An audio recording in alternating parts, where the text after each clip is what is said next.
تبارك الذي نزل الفرقان على عبده ليكون للعالمين نذيرا.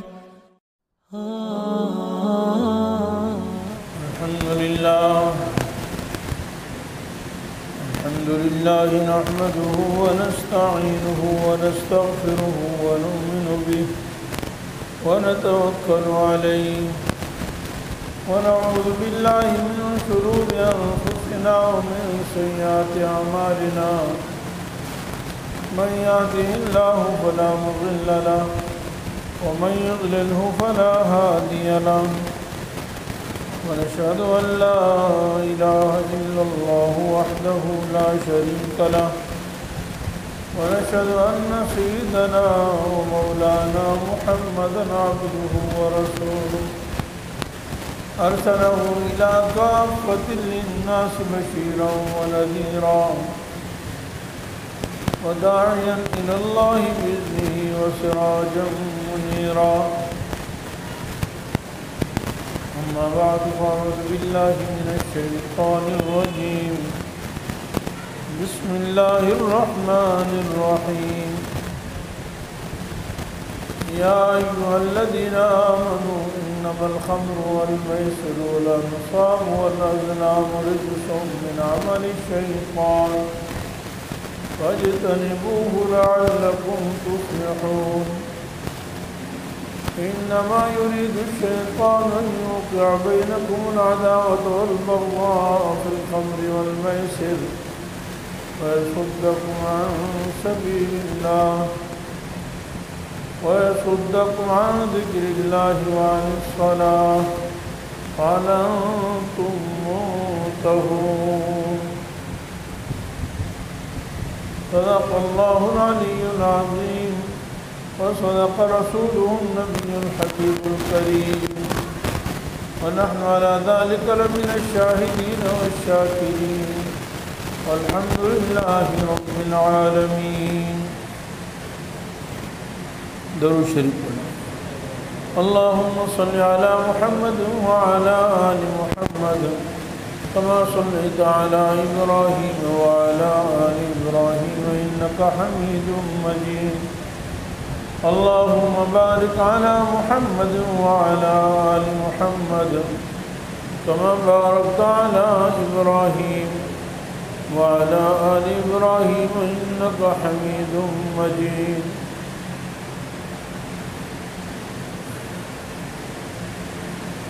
رب اشرح لي صدري ويسر لي أمري واحلل عقدة من لساني يفقهوا قولي.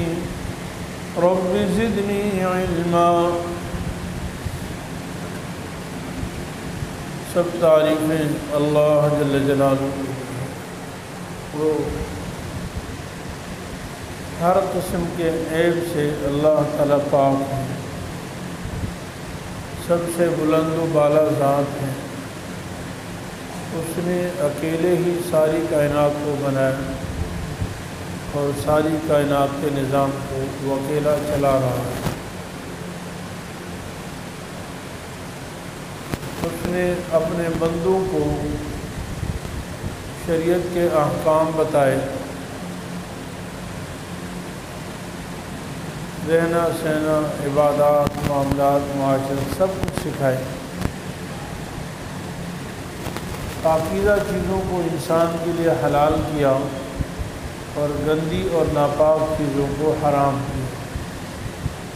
یحل لهم الطیبات ویحرم علیہم الخبائث. اللہ تعالیٰ پاکیزہ چیزوں کو حلال فرماتے ہیں اور گندی ناپاک چیزوں کو اللہ تعالیٰ حرام قرار دیتے ہیں. اس سے معلوم ہوتا ہے کہ شریعت میں جو چیزیں حرام ہیں وہ ناپاک ہیں، وہ گندگی ہیں. اگرچہ ہمیں وہ کتنی ہی لذیذ معلوم ہوں، فائدہ مند معلوم ہوں، طاقتور معلوم ہوں، اللہ تعالیٰ کا قرآن کہتا ہے کہ وہ گند ہے، جبکہ شریعت نے اس کو حرام قرار دیا ہے.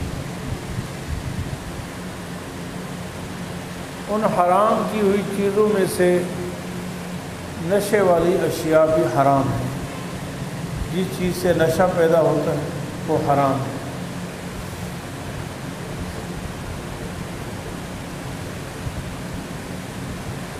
نشے والی چیزیں اس میں شراب سب سے پہلے نمبر پر داخل ہے، وہ تو قطعی طور پر حرام ہے، اور جو شخص شراب پیتا ہے اس کو حد لگائی جائے گی، کوڑے لگائے جائیں گے۔ اور اسی طرح شراب کے علاوہ ہر نشہ آور چیز شریعت میں حرام ہے۔ اور اسی ضمن میں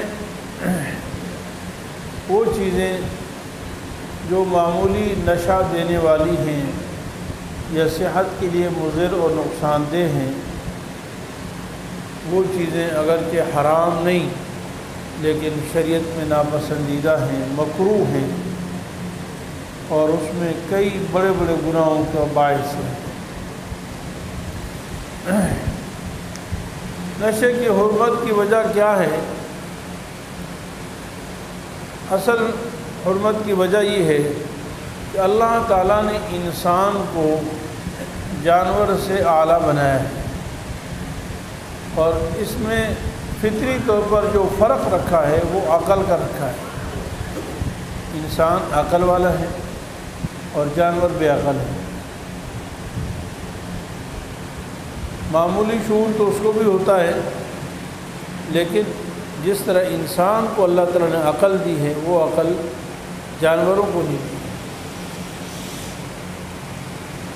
واللہ اخرجکم من بطون امہاتکم وجعل لکم السمع والابصار والافئدہ، اللہ تعالیٰ نے تمہیں اپنی ماؤں کے پیٹوں سے نکالا اور پھر تمہیں آنکھیں عطا فرمائی اور تمہیں کان عطا فرمائے اور تمہیں دل عطا فرمائے۔ لا تعلمون شیئا، تم جب پیدا ہوئے تو تمہیں کچھ پتہ نہیں تھا، شعور نہیں تھا، شعور عطا فرمائے۔ تو انسان کی جو امتیازی صفت ہے وہ عقل ہے۔ انسان سوچ رکھتا ہے، حال کا، ماضی کا، مستقبل کا، مفید اور غیر مفید کو اس کو سمجھتا ہے۔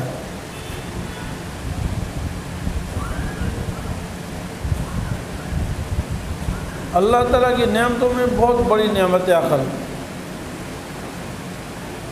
ہمارے دنیا کے جتنے رشتے ناتے ہیں، جتنے تعلقات ہیں، جتنے عہدے ہیں، جتنے ہمارے نسبتیں ہیں، کوئی بڑا ہے، کوئی چھوٹا ہے، کوئی وزیر ہے، کوئی فقیر ہے وغیرہ، یہ ساری نسبتیں جب تک رہتی ہیں جب عقل رہتی ہے، اور عقل ختم ہو جائے نا تو کچھ بھی نہیں۔ یا آپ جو بیٹھے یہ عقل کی بنیاد پر بیٹھے، میں جو بیٹھا ہوں عقل کی بنیاد پر بیٹھا ہوں۔ اگر عقل نہ ہو، یہاں کوئی بیوقوف پاگل آ جائے، دیوانہ آ جائے، تو ہم میں سے ہر شخص کہے گا یار یہ دیوانہ آ گیا، اس کو نکالو مسجد سے۔ حدیث میں بھی آتا ہے کہ بچوں کو اور پاگلوں کو، مطلب نہ سمجھ بچے اور پاگلوں کو مسجد سے دور رکھو، اور مسجدوں کو ان سے دور رکھو۔ آفس میں آپ بیٹھے ہیں تو عقل کی بنیاد پر ہیں، آپ مالک ہیں عقل کی بنیاد پر ہیں، آپ بڑے ہیں عقل کی بنیاد پر۔ ورنہ عقل جب ختم ہو جاتی ہے نا تو باپ کو بھی رسیوں سے بعض دفعہ باندھ دیا جاتا ہے، اس کو بھی کمرے میں باندھ دیا جاتا ہے یا روڈوں پہ چھوڑ دیا جاتا ہے، بھائی بھی بیٹا بھی، سب رشتے ناطے ختم ہو جاتے ہیں۔ تو اللہ تعالیٰ کی نعمتوں میں سے بہت بڑی نعمت ہے، اور جو شخص شراب پیتا ہے، نشہ کرتا ہے، وہ گویا کہ اللہ تعالیٰ کی اس سب سے بڑی نعمت کو ٹھکرا دیتا ہے، کیونکہ شراب کی نشے کی حالت میں انسان کو کچھ پتہ نہیں ہوتا کہ میں کیا کر رہا ہوں۔ تو قطعی طور پر جو چیزیں حرام ہیں ان محرمات میں شراب بھی داخل ہے۔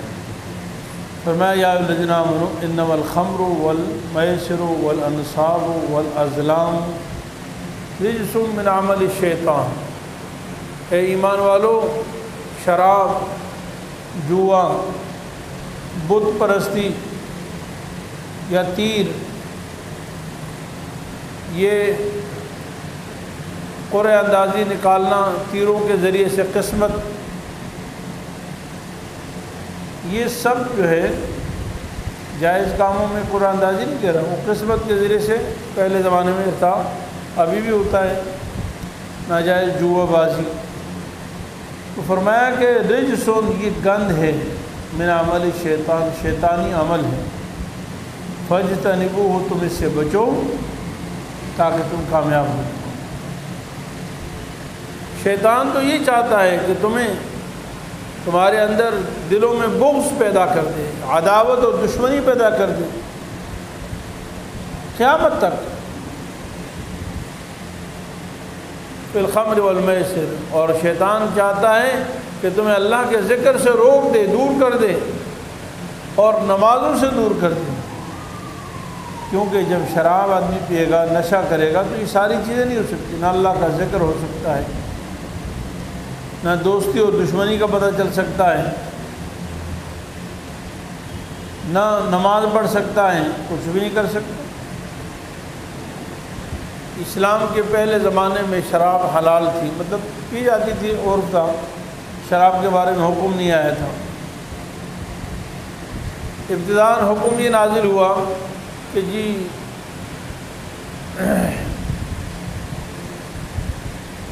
یہ لوگ آپ سے پوچھتے ہیں شراب اور جوئے کے متعلق،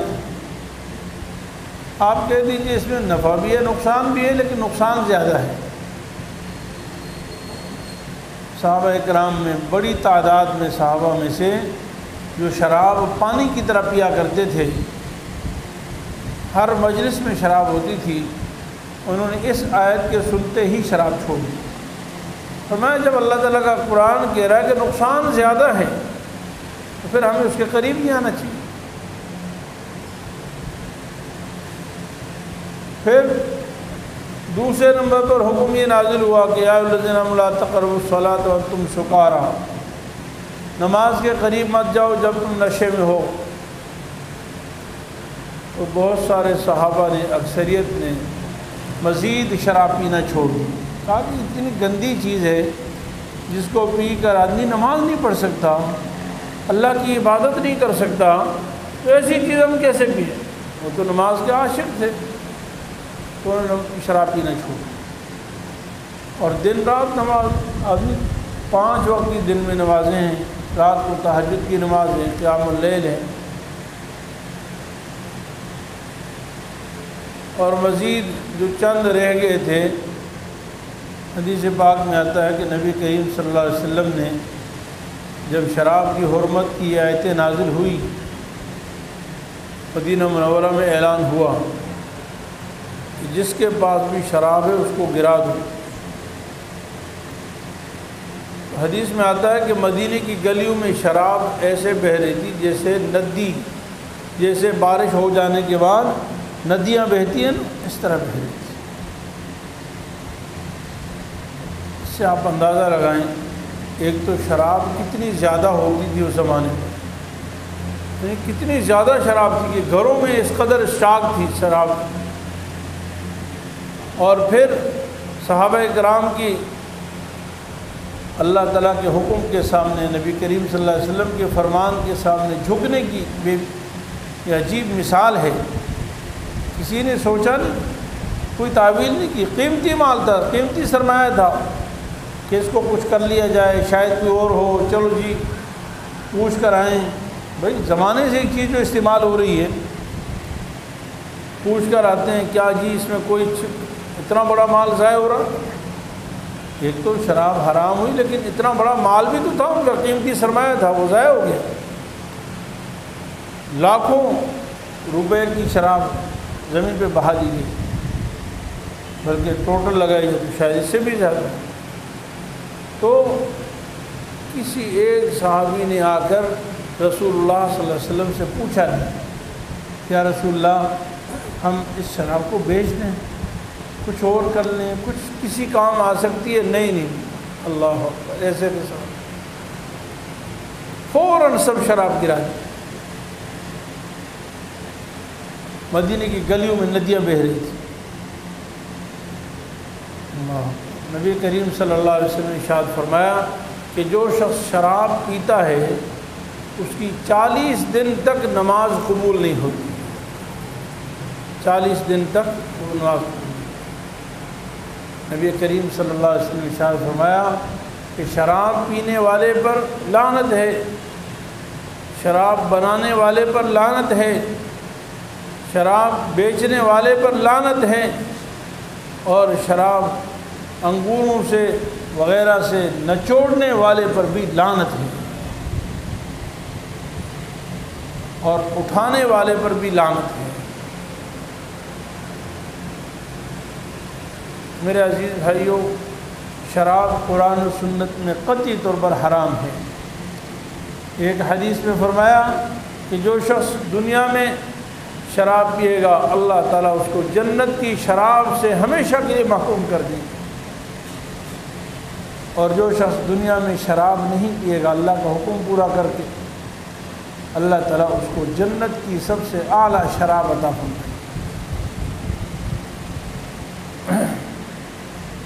انہار من خمر لذت للشاربین، جنت میں شراب کی نہریں ہوں گی اور وہ لذت والی ہوں گی اور مزیدار بھی ہوں گی، عقل خراب نہیں کرے گی، نہ پیٹ خراب ہوں گے، وہ عظیم شراب ہوگی۔ اللہ تعالیٰ اپنے فضل سے ہم سب کو وہ عطا فرمائے۔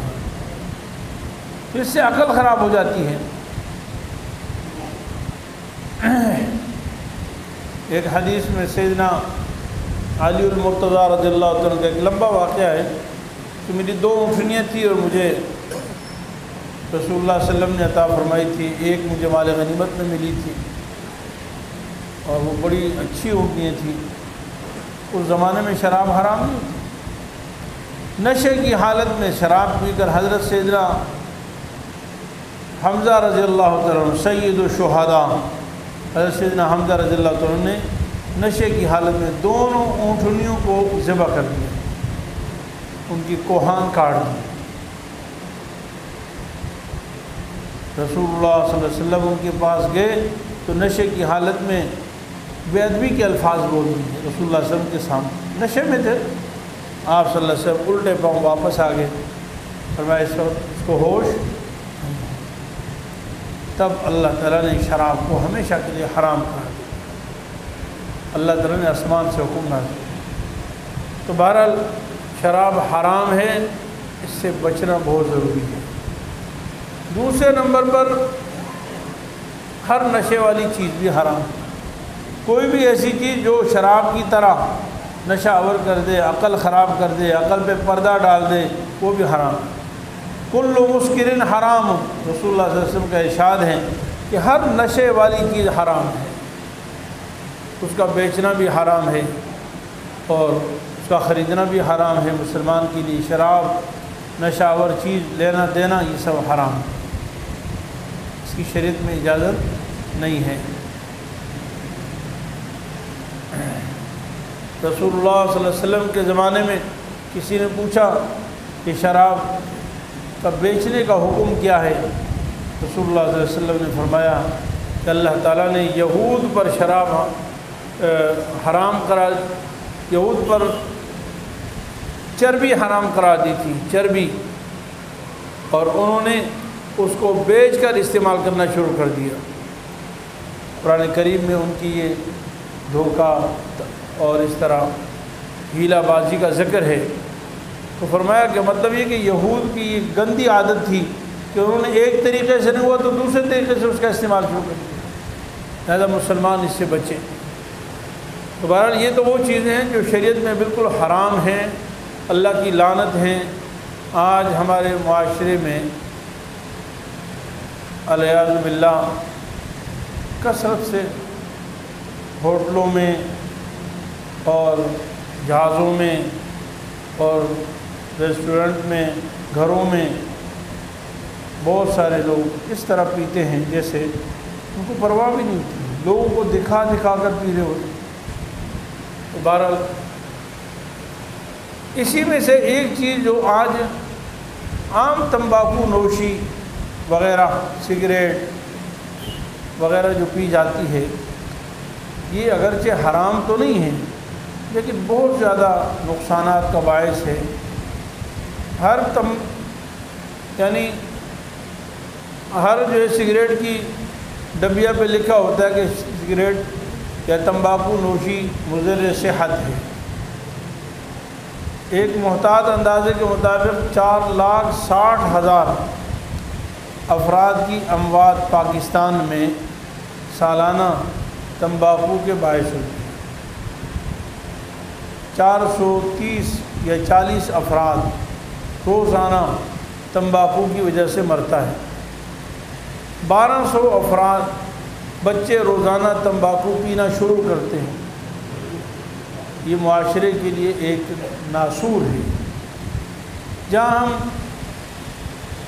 شکایت کرتے ہیں جی مہنگائی بہت زیادہ ہے، تنگ دستی بہت زیادہ ہے، ہماری مائیں بہنیں بیٹیاں گھروں میں پریشان ہیں، معاشی اعتبار سے پریشان، وہاں ہم ایک ایسی چیز پر بہت بڑا خرچہ روزانہ کرتے ہیں، شاید بعض لوگوں کا کھانے پینے کا اتنا خرچہ نہیں ہے جتنا تمباکو نوشی وغیرہ کا اتنا بڑا خرچہ ہے۔ جو چیز انسان کو نقصان دیتی ہے اس نقصان دہ چیز سے بچنا بھی ضروری ہے۔ وَلَا تُلْقُوا بِأَيْدِيكُمْ إِلَى التَّهْلُكَةِ، اللہ تعالیٰ ارشاد فرماتے ہیں اپنے آپ کو ہلاکت میں مت ڈالو۔ پھر ہر وہ چیز جو دوسروں کے لیے تکلیف کا اور ایذا کا باعث بنتی ہے وہ بھی شریعت میں گناہ ہے۔ نبی کریم صلی اللہ علیہ وسلم نے پیاز اور لہسن کھا کر مسجد میں آنے کو منع قرار دیا ہے، مٹی کا تیل مسجد میں لانے سے منع قرار دیا ہے۔ کیوں منع قرار دیا ہے؟ اس لیے کہ لوگوں کو تکلیف ہوتی ہے۔ جمعے کے دن مجمع زیادہ ہوتا ہے، رسول اللہ صلی اللہ علیہ وسلم نے جمعے کے دن خاص طور پر غسل کر کے مسجد میں آنے کا حکم دیا ہے۔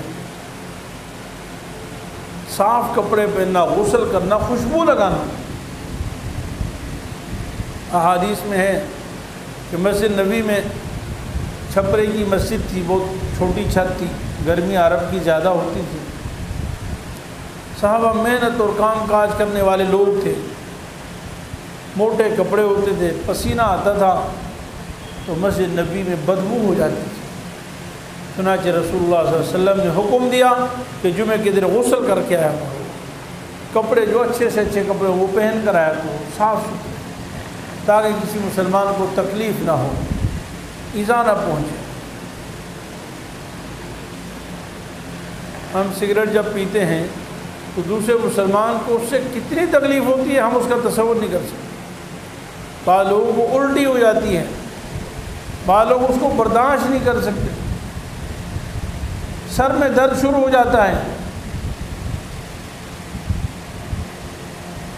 ایک ایسی چیز جو دوسروں کو بھی نقصان دہ ہے، خود بھی کینسر، پھیپھڑوں کی بیماری اور کئی امراض کا ذریعہ ہے، وہ کیسے پسندیدہ ہو سکتی ہے؟ ایک مسلمان ایسا کام کر سکتا ہے؟ مسلمان کی شان تو رسول اللہ صلی اللہ علیہ وسلم بیان فرمائی، المسلم من سلم المسلمون من لسانہ و یدہ، مسلمان تو ہے ہی وہ جس کی زبان اور جس کے ہاتھ کے شر سے دوسرے لوگ محفوظ ہوں، معاشرے کے لوگ محفوظ ہوں۔ اور پھر جہاں معاشی اعتبار سے بھی پریشانی ہو، بچوں کے لیے دودھ لینا مشکل ہو، ان کی تعلیم کے اخراجات مشکل ہوں، میں اور آپ فضول عیاشی میں ہزاروں روپے اڑا دیں، اس کی کیسے گنجائش ہے؟ اللہ تعالیٰ فرماتے ہیں کلوا واشربوا ولا تسرفوا، کھاؤ پیو لیکن اسراف نہ کرو۔ ان المبذرین کانوا اخوان الشیاطین، جو اسراف کرنے والے نا وہ شیطان کے بھائی ہیں، دوست۔ تو میرے عزیز بھائیوں، یہ بھی ہمارے معاشرے کے لیے ایک ناسور ہے، نقصان دہ چیز ہے، دوسروں کے لیے ایذا کا باعث ہے۔ اسی وقت جب آپ سگریٹ پی لیں پھر مسجد آئیں تو بدبو آتی ہے، آپ کے منہ سے بدبو آتی ہے۔ جس دفتر میں، اڈے میں، اسٹیشن پر، کہیں بھی آپ سگریٹ پئیں گے وہاں پورے لوگوں کو نقصان کا باعث ہوتا ہے، پریشانی کا باعث ہوتا ہے۔ اور یہ چیزیں جو دوسروں کے لیے نقصان کا باعث ہے اس سے بچنا ضروری ہے، تو ہمیں ان سے بھی بچنا چاہیے۔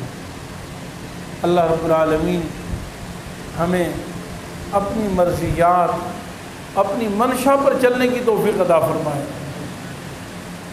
میرے عزیز بھائیوں، آج دنیا میں اگر ہم اپنے اوپر کنٹرول کر لیں گے، تھوڑی سی زندگی اپنی خواہشات چھوڑ کر من چاہی زندگی کی بجائے رب چاہی زندگی اگر گزار لیں گے تو ہماری دنیا بھی بن جائے گی اور آخرت بھی بن جائے گی، دنیا اور آخرت میں کامیاب ہو جائے گی۔ وَأَمَّا مَنْ خَافَ مَقَامَ رَبِّهِ وَنَهَى النَّفْسَ عَنِ الْهَوَىٰ فَإِنَّ الْجَنَّةَ هِيَ الْمَأْوَىٰ۔ اللہ تعالیٰ نے جنت کا سرٹیفکیٹ عطا فرمایا ہے۔ دو کام کر لیں، ایک خوف آخرت، آخرت کا خوف، وَنَهَى النَّفْسَ عَنِ الْهَوَىٰ، اور خواہشات سے اپنے آپ کو روکو۔ اپنے رب کے سامنے کھڑا ہونا اور خواہشات سے اپنے آپ کو روکنا، اپنی خواہشات کو دبا لیں تو اللہ تعالیٰ فرماتے ہیں فَإِنَّ الْجَنَّةَ هِيَ الْمَأْوَىٰ، بس جنت اس کا ٹھکانہ ہے۔ اتنا معمولی سے کام ہے، چھوٹا سا کام ہے۔ اللہ تعالیٰ اپنے فضل سے ہمیں عمل کرنے کی توفیق عطا فرمائے۔ وآخر دعوانا ان الحمدللہ رب آپ کے یوٹیوب چینل کو سبسکرائب کیجئے اور ان کے تازہ بیانات کے ذریعے اپنی علمی، اصلاحی اور فکری آبیاری کرتے رہیے۔ جزاکم اللہ۔